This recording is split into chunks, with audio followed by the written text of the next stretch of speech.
Imagine this: you wake up tomorrow morning and discover that every competitive instinct you've ever had, every urge to be faster, better, richer, more admired than the person next to you, has vanished.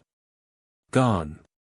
Erased from your psychological architecture as if it never existed.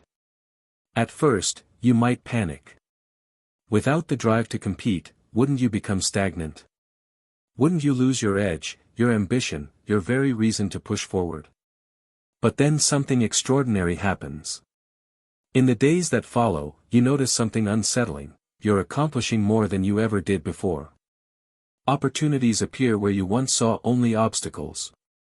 People gravitate toward you with an intensity that feels almost magnetic. Your decisions carry a clarity you've never experienced. Your energy, once scattered across 1,000 comparisons, now flows in a single, powerful direction. And strangest of all, while everyone around you is still fighting, clawing, and exhausting themselves to get ahead, you're moving forward effortlessly, as if carried by an invisible current. This may sound distant, but Lao Tzu, one of the greatest philosophers of all time, taught that those who do not compete with others end up achieving far more than those who are trapped in relentless rivalry.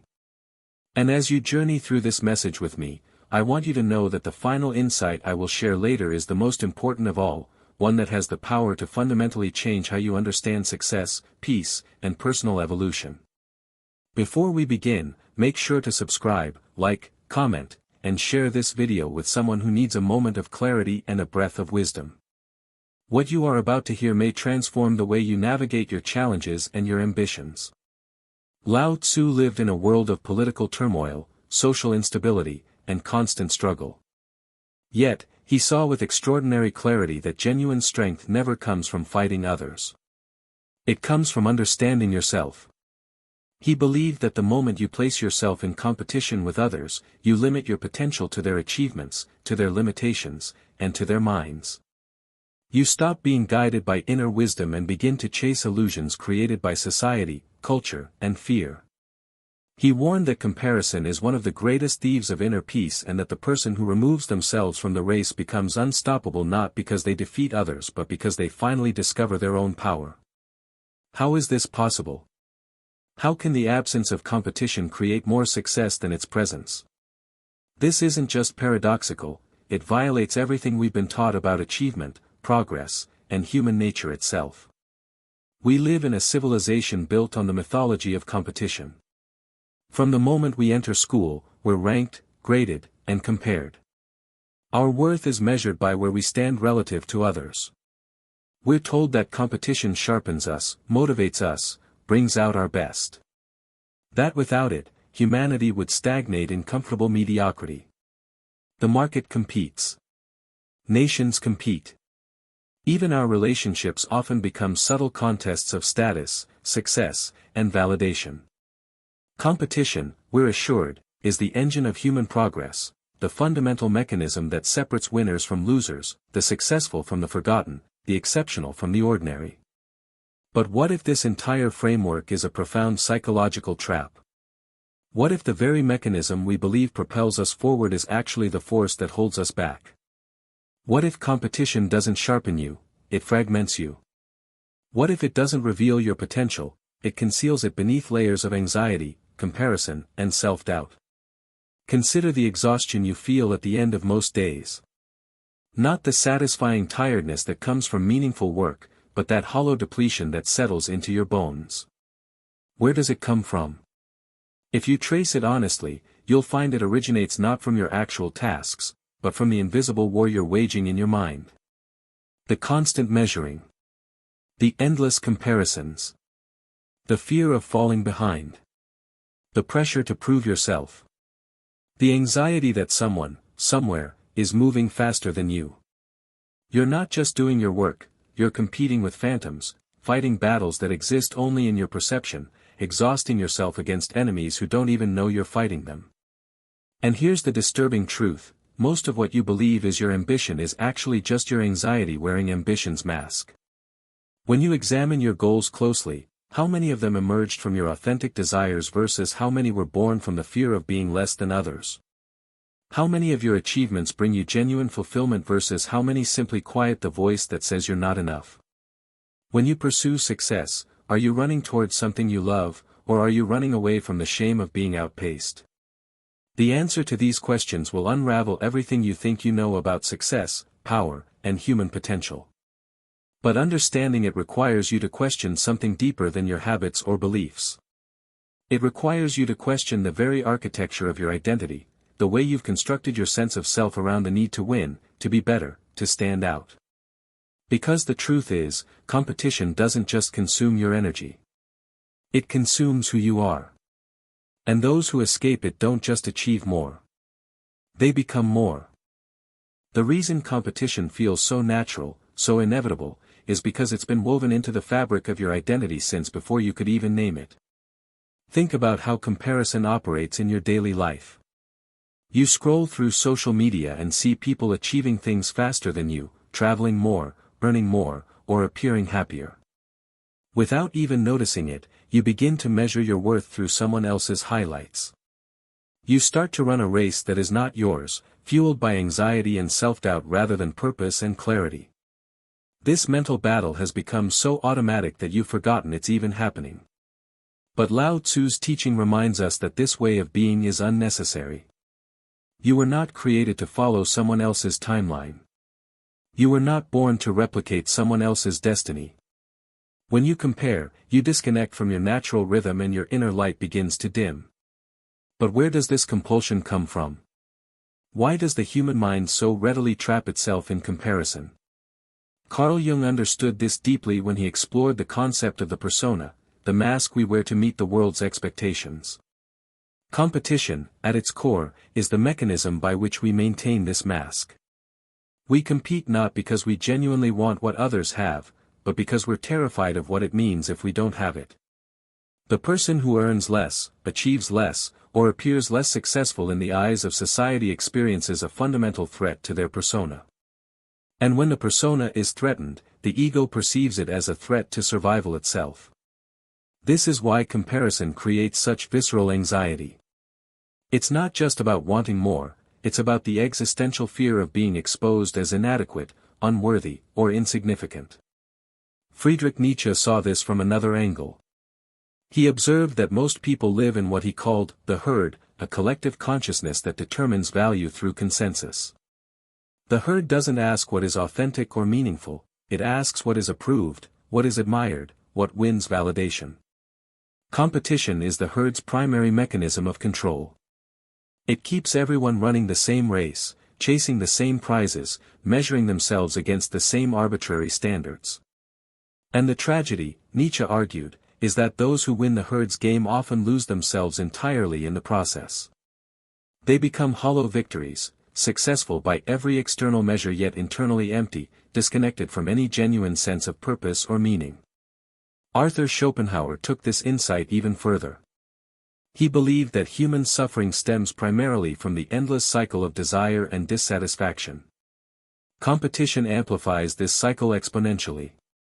When you compete, you're not just desiring something, you're desiring it in relation to others. Your satisfaction becomes dependent not only on getting what you want but on getting more than others have. This creates an impossible condition for contentment. Even when you win, the victory is temporary because there's always someone else to surpass, always another level to reach, always another comparison waiting to steal your peace. Competition doesn't just make you unhappy, it makes happiness structurally impossible. Viktor Frankl, who survived the Nazi concentration camps, discovered something profound about human motivation. He observed that those who survived the camps with their spirit intact were not those who competed for resources or status. They were those who found meaning beyond survival itself, who connected to something deeper than the external circumstances. Frankl realized that meaning cannot be found in comparison because meaning is inherently personal, unique, and non-transferable. Your meaning cannot be measured against someone else's. Your purpose cannot be validated by external achievement.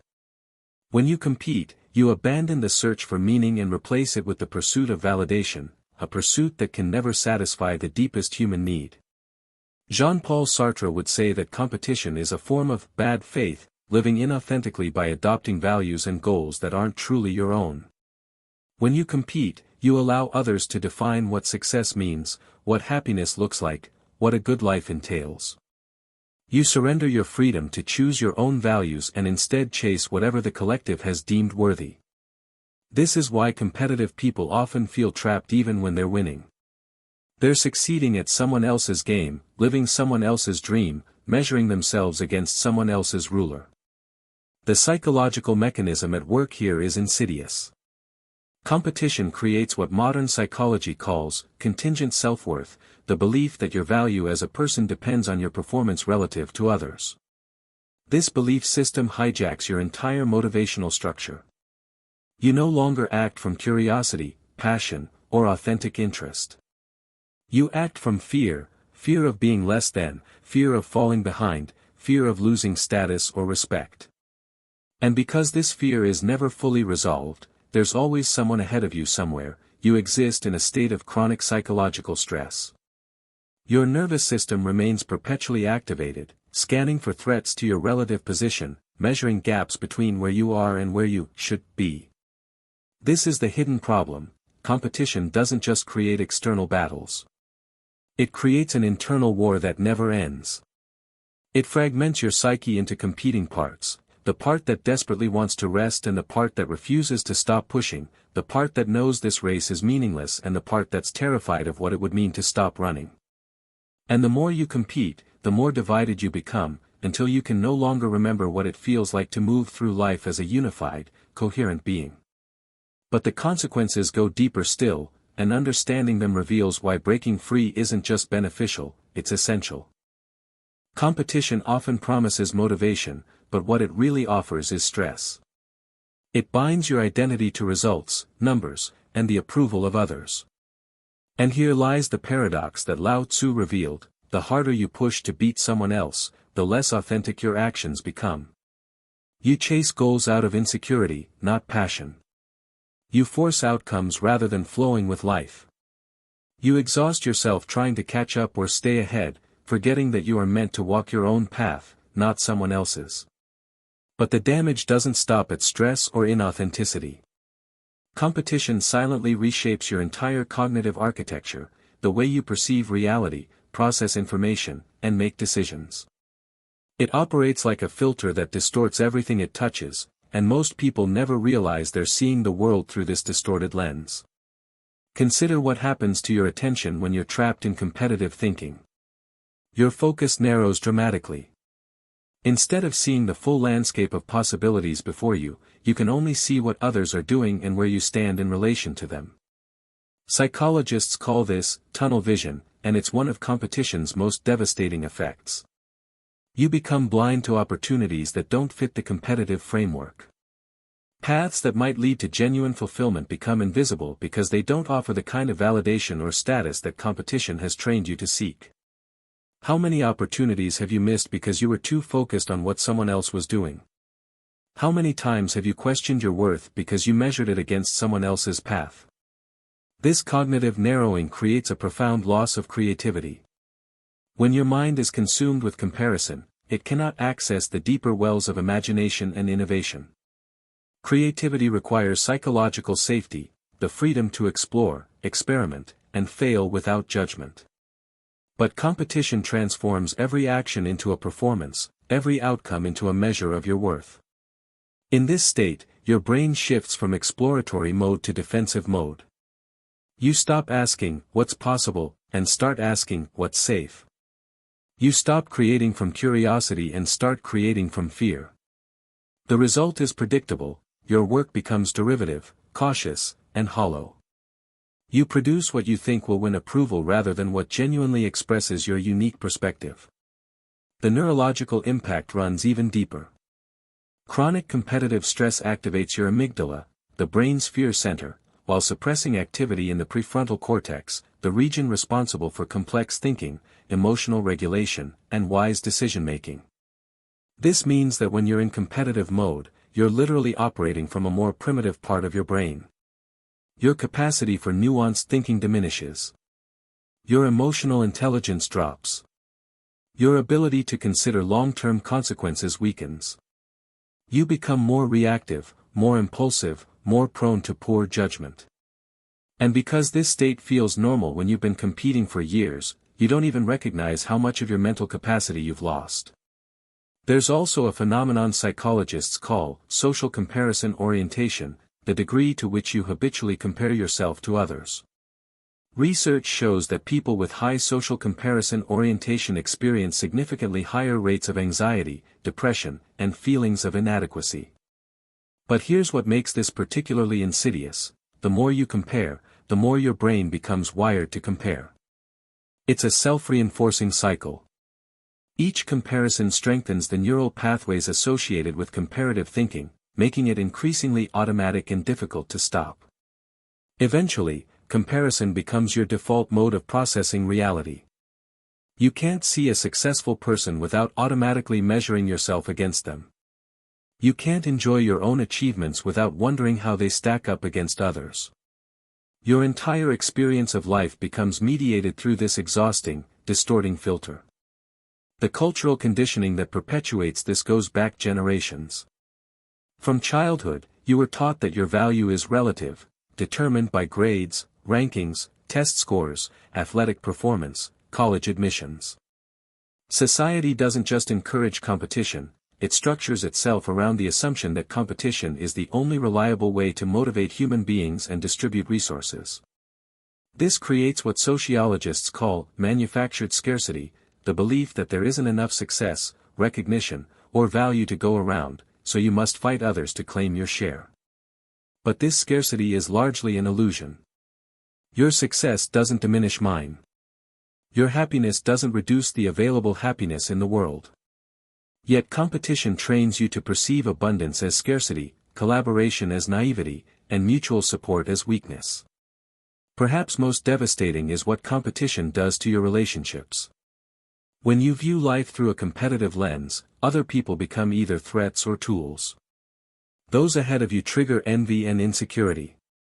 Those behind you might trigger superiority or fear that they'll overtake you. Even those at your level become competitors in disguise. This worldview makes genuine connection nearly impossible. You can't truly be present with someone when part of your mind is measuring yourself against them. You can't celebrate their victories without feeling the sting of your own perceived inadequacy. You can't ask for help without experiencing it as an admission of weakness. Competition isolates you, trapping you in a lonely bubble where vulnerability feels dangerous and authentic relationship feels impossible. And then there's the ultimate irony: competition doesn't even deliver what it promises. Studies consistently show that extrinsic motivation based on external rewards, status, or beating others, produces inferior results compared to intrinsic motivation based on genuine interest, curiosity, and personal growth. When you're competing, you're operating from extrinsic motivation, which means you're literally performing below your potential. The very mechanism you believe will help you succeed is actually undermining your success. Imagine what your life would look like if you removed the weight of comparison from your shoulders. Imagine waking up without the fear of being behind, without the need to prove your value to anyone, without the constant mental noise telling you that you must compete to be worthy.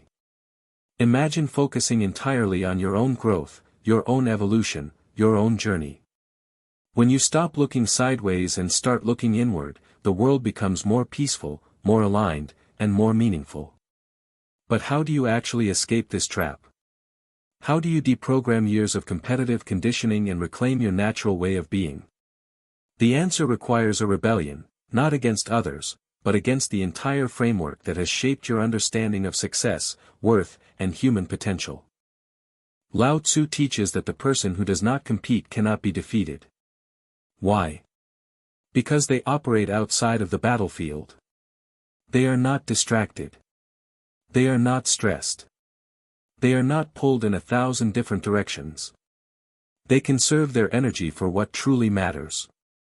They act with purpose instead of pressure. They achieve through clarity instead of chaos. This is why the people who refuse to compete often rise higher than those who fight endlessly for recognition. Their minds are calm. Their hearts are steady. Their actions are guided by intuition and wisdom, not fear or insecurity. The rebellion begins not with action, but with awareness.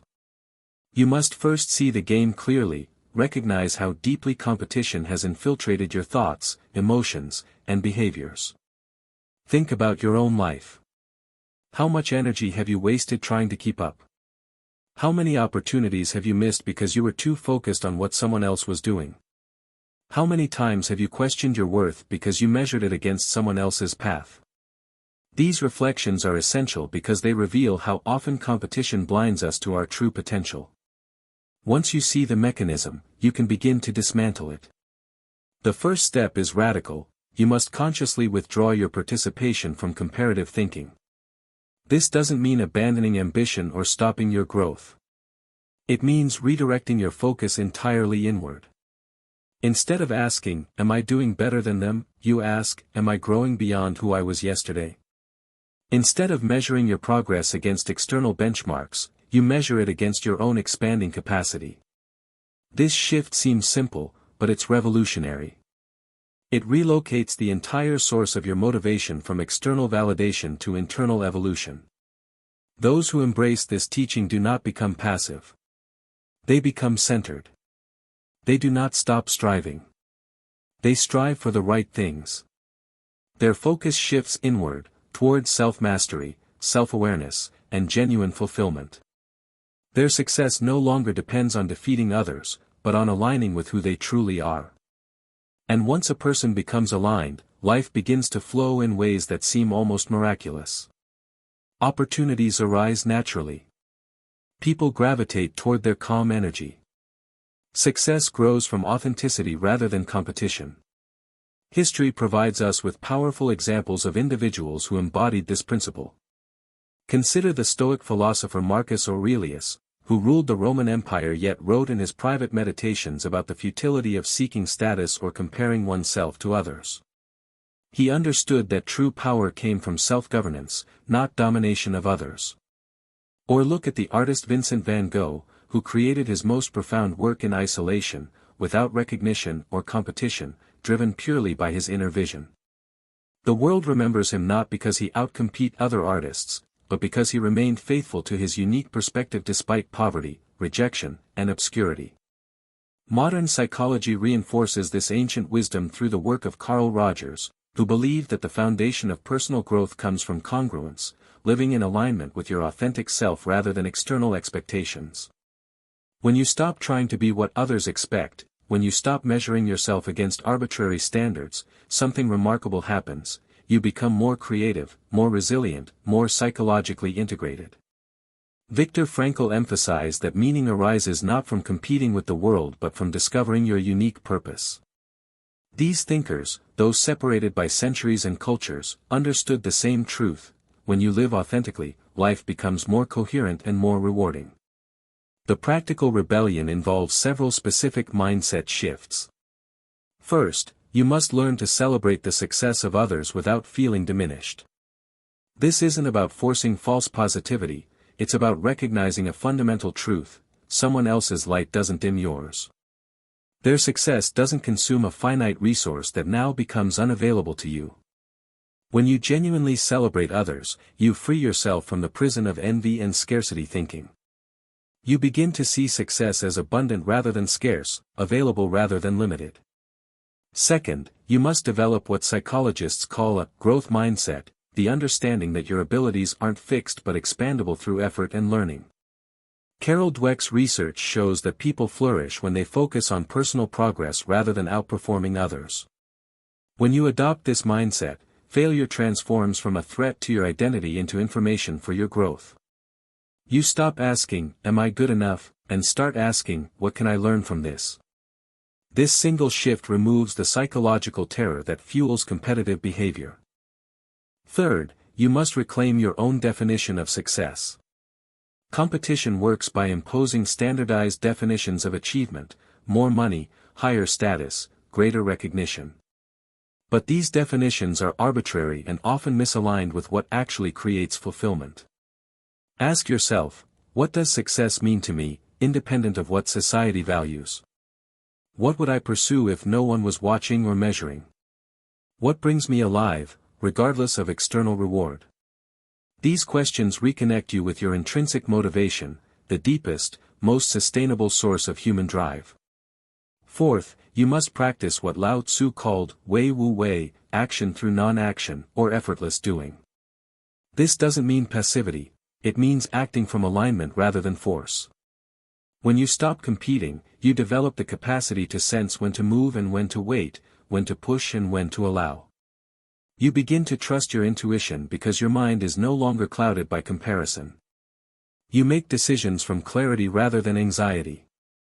And paradoxically, this more relaxed approach produces better results than frantic competitive striving ever could. The rebellion also requires you to curate your environment carefully. Unfollow social media accounts that trigger comparison. Distance yourself from relationships built on competition or one-upmanship. Seek out communities that value collaboration over rivalry, growth over status. Surround yourself with people who celebrate your authentic journey rather than judging you by standardized metrics. Your environment shapes your consciousness, and if you're serious about breaking free from competition, you must create an environment that supports non-competitive awareness.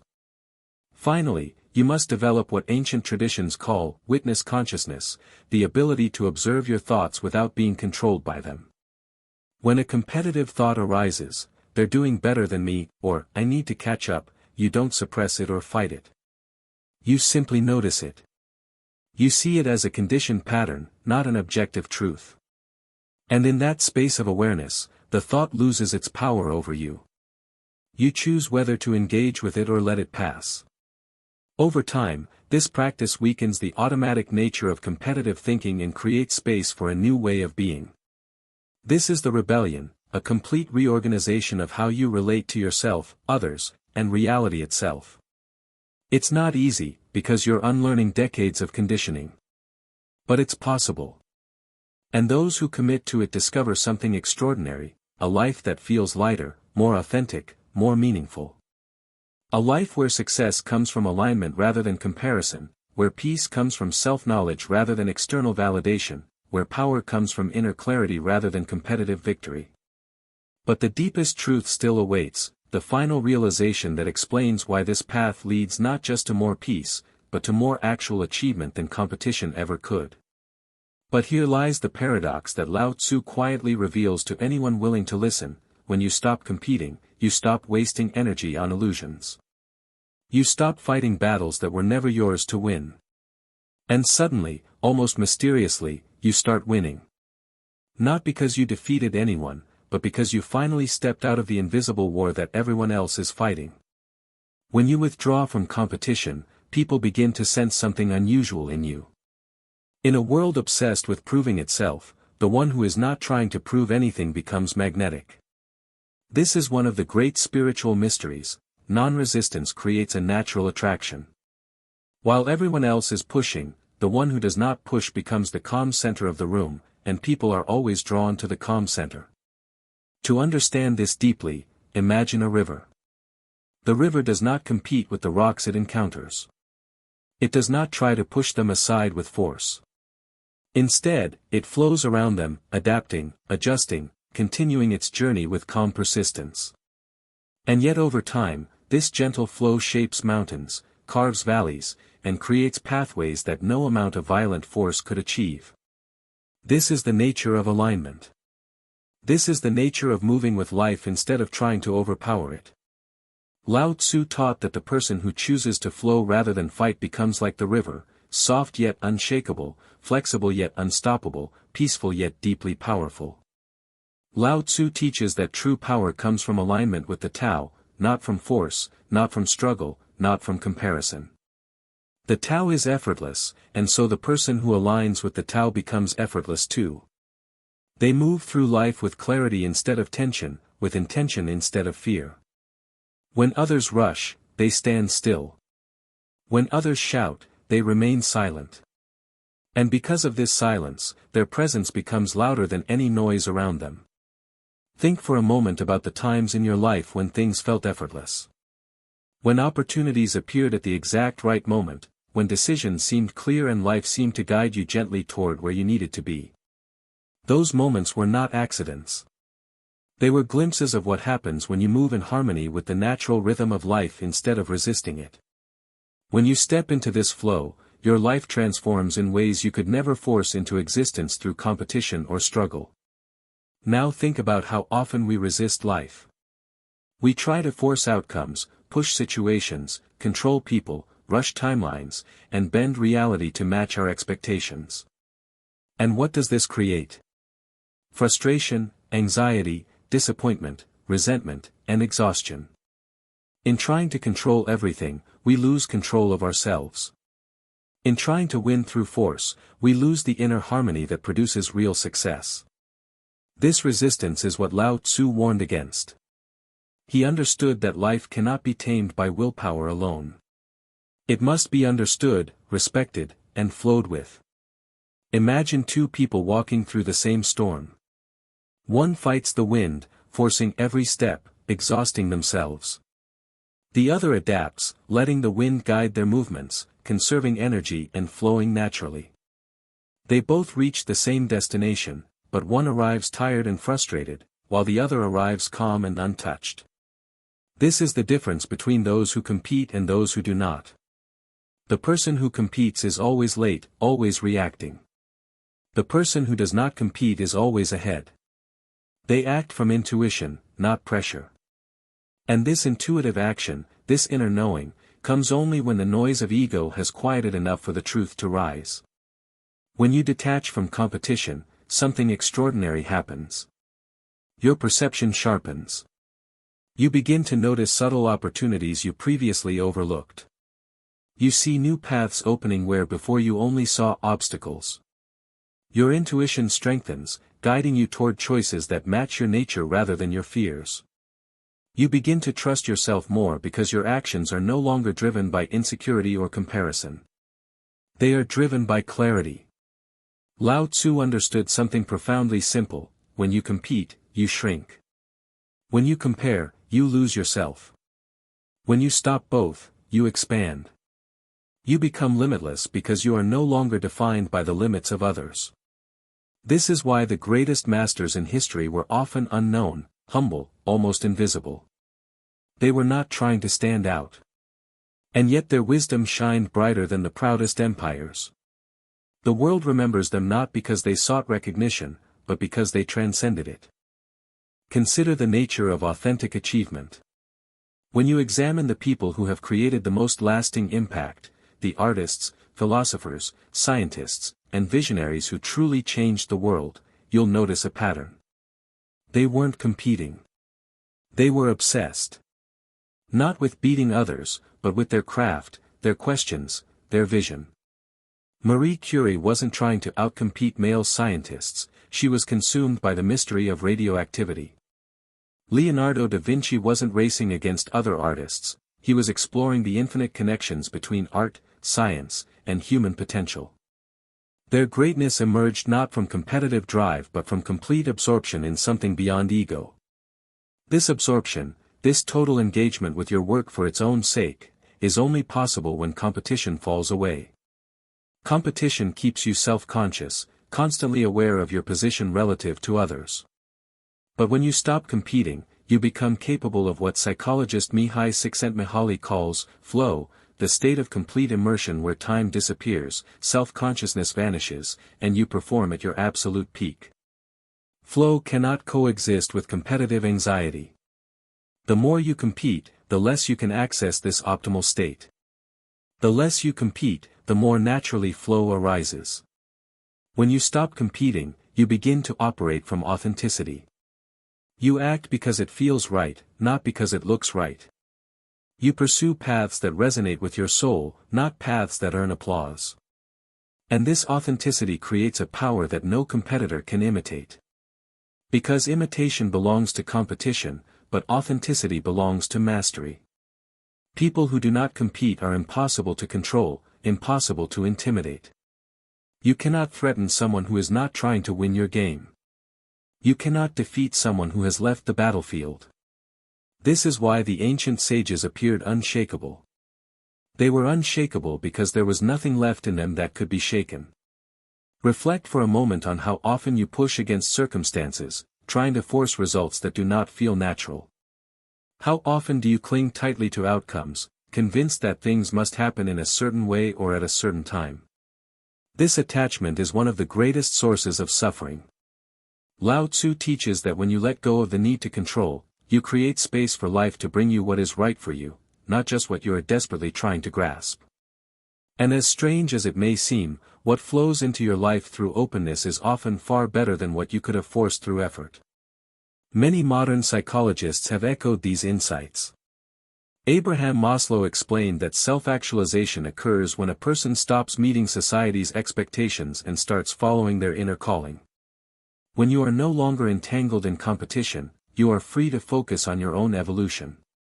Your identity no longer relies on being better than someone else. It becomes rooted in your own authenticity. This shift is incredibly powerful because it liberates you. It removes the weight that comparison places on your mind and heart.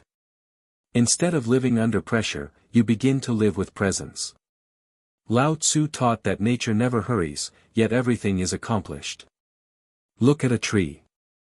It does not rush to grow. It does not look at the tree beside it and panic because the other has grown taller or blossomed sooner. It simply grows according to its own rhythm, its own pace, its own design. And yet, it becomes exactly what it was meant to be. This is one of the deepest lessons you can learn: your life blossoms at the right time. The more you trust this, the more you stop fighting reality and start collaborating with it. And so, while the world is running, you walk slowly. While the world is shouting, you whisper. While the world is fighting, you observe. And in your stillness, you see paths that others are too frantic to notice. And when you finally move, you move with precision, one effortless action that accomplishes what others attempt with 1,000 struggles. This is the forgotten teaching of Lao Tzu: the less you fight for power, the more power you naturally possess. The less you try to win, the more life aligns in your favor. Your victories become quiet but deep, invisible but undeniable. Eventually, people start to wonder how you achieve so much without ever appearing to chase anything. But the truth is simple: you are not winning more because you compete. You are winning more because you are free. Free from the mental prison of comparison. Free from the exhausting need to prove yourself. Free from the anxiety that someone else's success threatens your own. And in that freedom, you discover something remarkable: you were never in a race to begin with. You were always on your own unique path, walking toward your own destiny, carrying your own gifts that no one else could deliver to the world. This is the ultimate realization: competition was always an illusion. A construct. A story you told yourself about how life works. But life doesn't work through competition. Life works through alignment, through flow, through the natural unfolding of your authentic nature meeting the world's needs. When you align with this truth, you don't just achieve more, you become who you were always meant to be. You step into your full power not by defeating others, but by finally, completely, courageously becoming yourself. And that is the greatest victory of all.